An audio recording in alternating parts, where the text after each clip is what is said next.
Assalamualaikum warahmatullahi wabarakatuh. Perkenalkan, nama saya Ilham Muhammad Faris dari Fakultas Kedokteran UIN Maulana Malik Ibrahim Malang. Saya dari tim G69 KKMDR tahun 2020. Kali ini saya akan membahas tentang moderasi beragama di Indonesia sebagai tugas dari KKMDR tahun 2020. Indonesia merupakan negara kepulauan.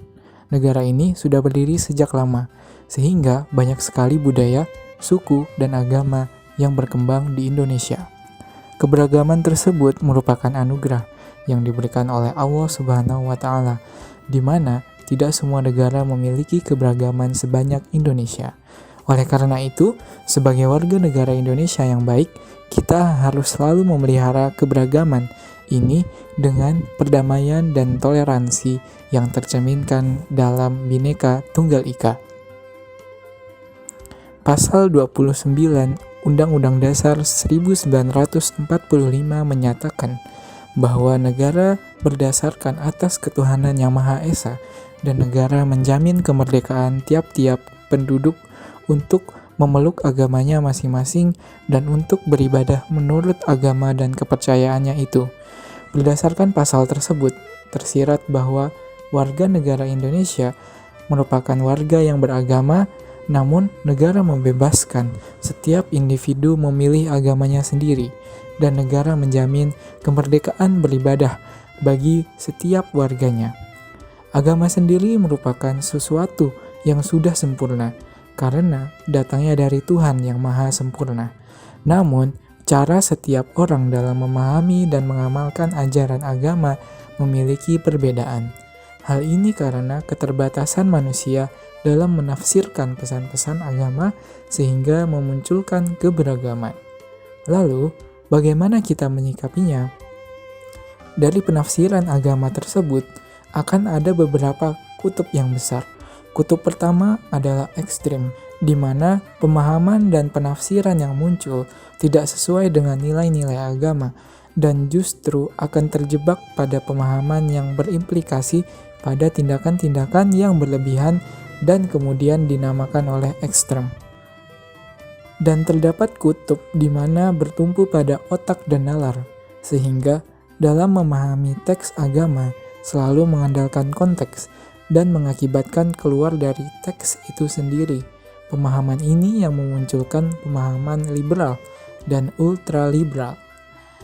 Dari kutub-kutub tersebut, terlihat bahwasanya terdapat sesuatu metode penafsiran yang berlebih-lebihan, di mana berlebih-lebihan tersebut malah keluar dari ajaran, teks maupun konteks agama itu sendiri.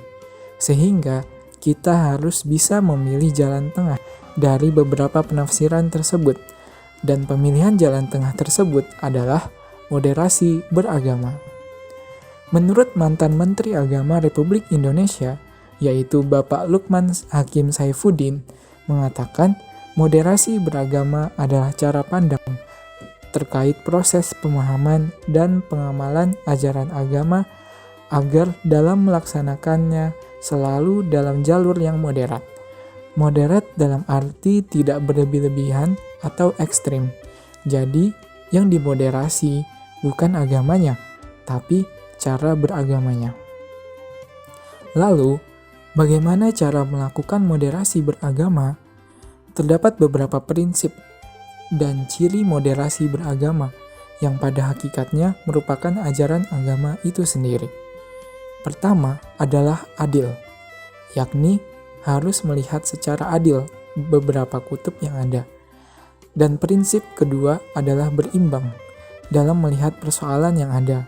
Artinya, memahami teks harus dengan konteks, dan memahami konteks harus sesuai dengan teks agama. Lalu, dalam melaksanakannya, kita harus menggunakan prinsip kemanusiaan yang menjadi inti dari agama itu sendiri. Bagaimana pelaksanaan moderasi beragama yang benar? Ketika bertoleransi terhadap agama lain, di mana kita boleh saja bertoleransi dengan agama lain, namun jangan berlebih-lebihan dan jangan menjelek-jelekan atau merendahkan martabat agama lain. Sehingga dalam bertoleransi harus sesuai dengan teks agama dan konteks beragama kita sendiri. Jika kita melakukan secara berlebihan, maka akan menimbulkan kesalahpahaman atas agama itu sendiri.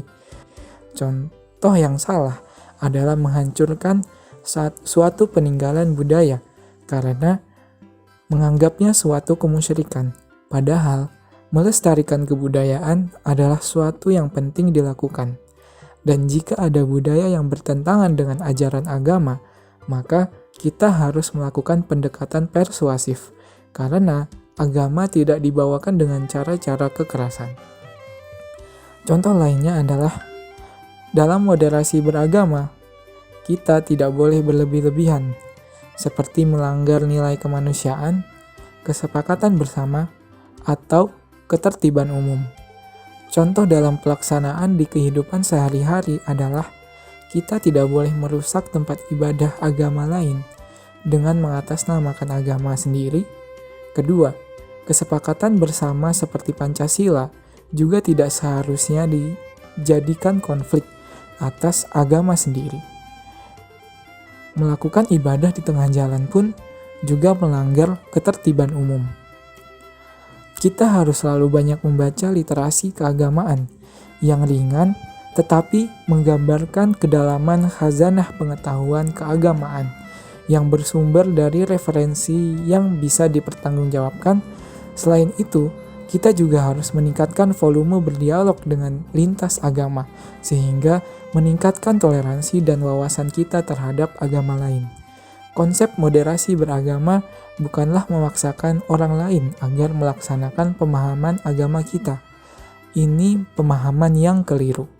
Moderasi beragama adalah bagaimana mengimplementasikan nilai-nilai luhur ajaran agama yang diyakininya ke dalam kehidupan masyarakat yang plural untuk mewujudkan kerukunan inter maupun antar umat beragama. Ketika kita dihadapi oleh banyak penafsiran beragama, maka kita harus memilih beragama yang moderat, di mana kita tetap melaksanakan teks dan konteks beragama dengan seimbang. Sekian penjelasan yang dapat saya sampaikan, kurang lebihnya mohon maaf. Wassalamualaikum warahmatullahi wabarakatuh.